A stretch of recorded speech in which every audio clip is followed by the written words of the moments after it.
Cette semaine, nous avons décidé de vous faire voyager dans un endroit paisible et rempli d'histoire.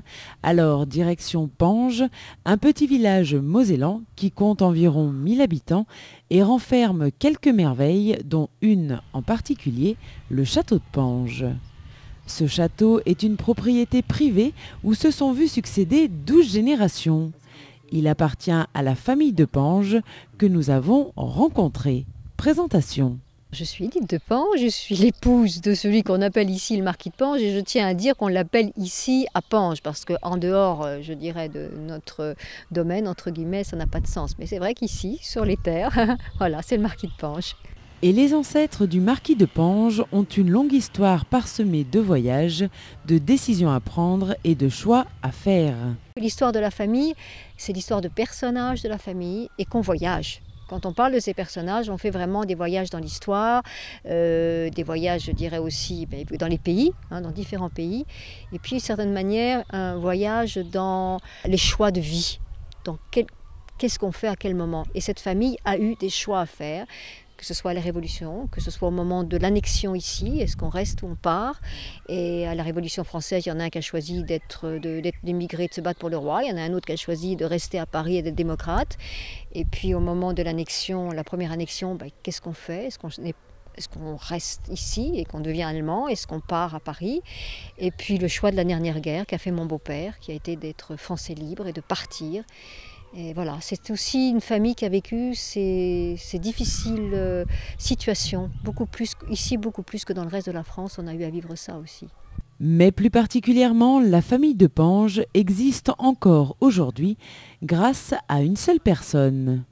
À la période de la Révolution, dans ce qu'elle a de plus dur, c'est-à-dire la Grande Terreur, Joseph Marlier, qui servait au château de Pange, a sauvé mon ancêtre Jacques de Pange en accomplissant 300 km à pied pour le cacher dans sa maison de famille de Pierrevillers.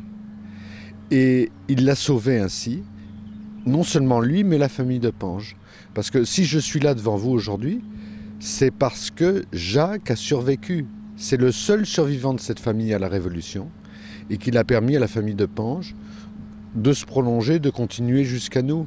Donc nous devons beaucoup, une reconnaissance énorme au courage et à la fidélité de Joseph Marlier de Pierrevillers. Et ce geste de bravoure a permis à la famille de Pange de perdurer et plus particulièrement à Roland de Pange d'exister et de reprendre ce château avec sa famille. Mais avant sa venue, ce monument a eu une longue histoire. C'est un château d'abord qui a été construit donc, au XVIIIe siècle à l'emplacement de Châteaufort. Ici, il y a toujours eu à Pange, enfin toujours, disons depuis très longtemps, des châteaux forts. Donc ce château est construit, lui, sur les ruines du dernier qui avait brûlé en 1704. Et c'est un château qui est construit par un ancêtre de mon mari qui venait de Clermont en Argonne, donc il s'appelait Pierre Thomas, qui est devenu seigneur de Pange à ce moment-là, 1720, puis qui sera fait marquis sous le dernier duc de Lorraine, puisque Pange va devenir un marquisat.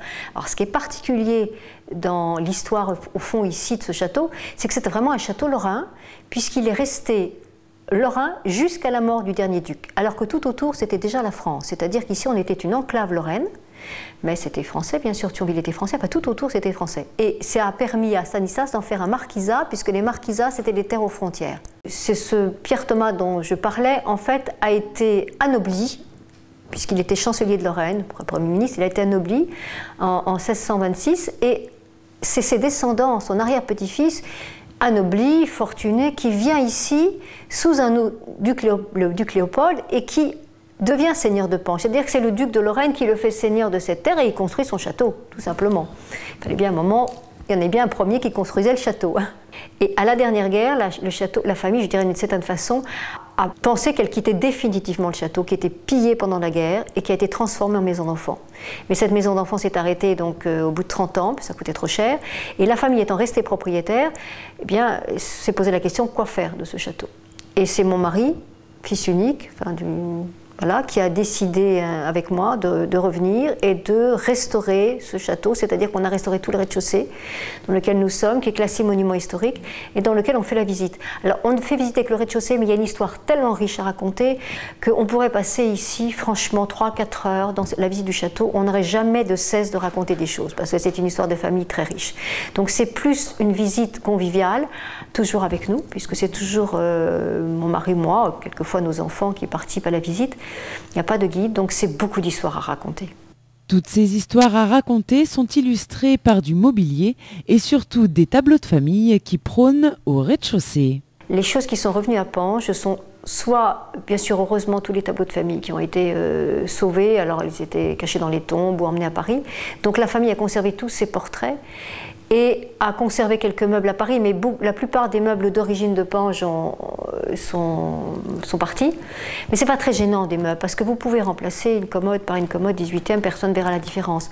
Et j'explique souvent, et notamment aux enfants, quand ils viennent, on avait un groupe l'autre jour qui venait des archives départementales, qui avait été étudier les archives de famille, et les enfants comprennent très bien. Je leur dis, vous savez, ici, si on est revenu avec mon mari, c'est qu'on a préserver, la famille de Pange a préservé l'essentiel. Et l'essentiel, ce n'est pas les bibelots, ce n'est pas les meubles, c'est la mémoire. Et la mémoire, j'explique aux enfants, ce sont les papiers et à l'heure actuelle, ce seraient les photos et les films. Si nous sommes là aujourd'hui, c'est que les archives de famille, depuis plus de 4 siècles, 5 siècles, ont été conservées. Et ça nous permet évidemment de nourrir notre mémoire. Et si ce château a l'air vraiment aujourd'hui, comme nous disent souvent les personnes, à une âme et habitée, c'est qu'on a tout ça. Et bien sûr, les portraits qui ont été sauvés. Heureusement, parce qu'on n'a pas les portraits des ancêtres voisins. Non, non, chaque personne qui est au mur, là, est vraiment concernée par l'histoire du château. Une belle histoire de famille que le marquis et sa femme ont su préserver et mettre en valeur.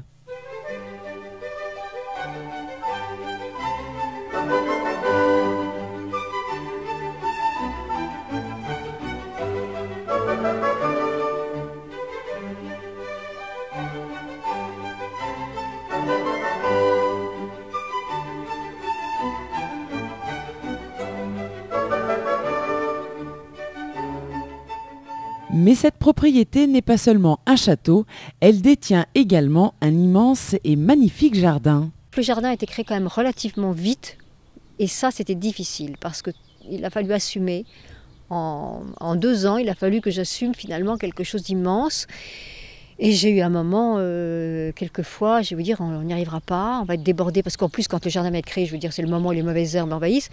Et c'est vrai que là, on a beaucoup travaillé. Alors, on a heureusement une forêt qui fait qu'on a des hommes qui travaillent en forêt l'hiver, des bûcherons qui viennent en soutien au moment on a besoin de la saison. Et puis voilà, puis on a un fils maintenant qui travaille de plus en plus dans le jardin, donc la famille est dedans. Et je dois dire qu'il y a beaucoup plus de plaisir maintenant à aller tailler des fleurs, on a moins de mauvaises herbes à arracher. Et puis le jardin est là, il est tellement beau que moi je suis ravie d'y venir y travailler. Puis mes enfants ont grandi, donc j'ai plus de temps, donc c'est plus facile. Voilà, les années dures sont passées. Aujourd'hui, grâce au travail réalisé pendant toutes ces années, le jardin vous ouvre ses portes et vous laisse pénétrer dans son univers paisible et agréable. Ici, on est, je dirais, un peu dans le mélange un peu classique, puisque vous avez vu, il y a des lignes dans ce jardin. C'est-à-dire que le paysagiste, on a voulu retrouver quand même l'aspect 18e siècle à travers les lignes du jardin.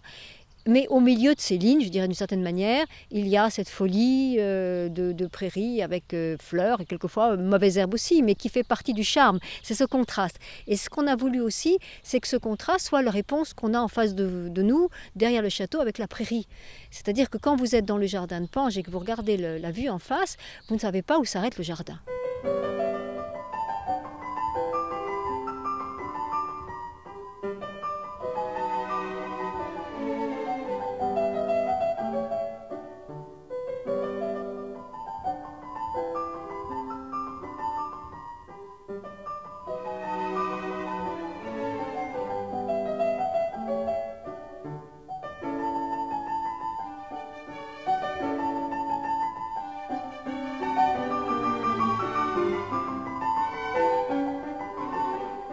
Ce jardin fait également référence à l'histoire du château et à la famille de Pange grâce à la nomination de certaines parcelles du jardin. Ça paraît un peu curieux parce qu'en fait ce sont des noms qui n'ont rien à voir avec au fond les plantes, mais c'est volontairement des noms qui sont en rapport avec soit des personnages de la famille, soit des personnages qui sont venus à Pange, comme l'île de l'impératrice et l'impératrice Marie-Louise, la seconde femme de Napoléon. C'était un peu pour que les visiteurs qui ne visitent pas le château, et même ceux qui le visitent d'ailleurs, soient curieux. C'est-à-dire qu'on a des personnes qui arrivent dans le château pour la visite, et bien, qui est le hussard, qui est le poète ou le chevalier. Et je voulais aussi que le jardin et le château soient mêlés, ils sont mêlés à travers ces noms. Tout est en harmonie et Édith de Pange aurait bien du mal à avoir une préférence.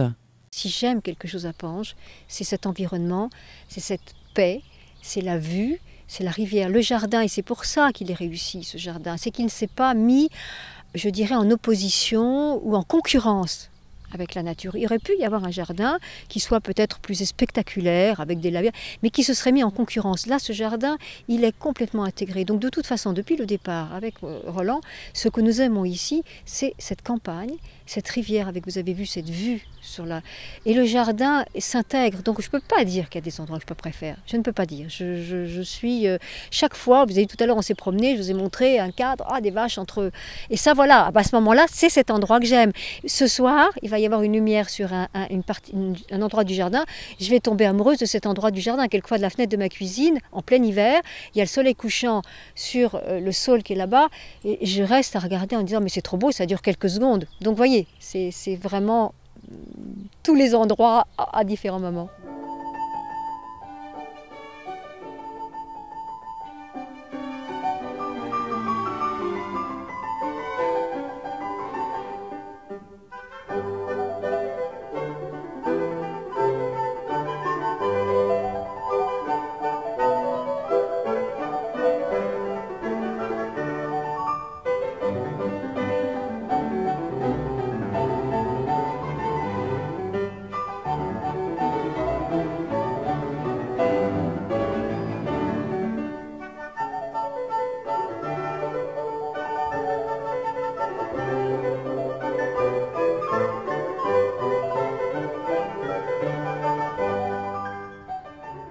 Le château de Pange est ouvert aux visiteurs et propose au cours de l'année différents événements.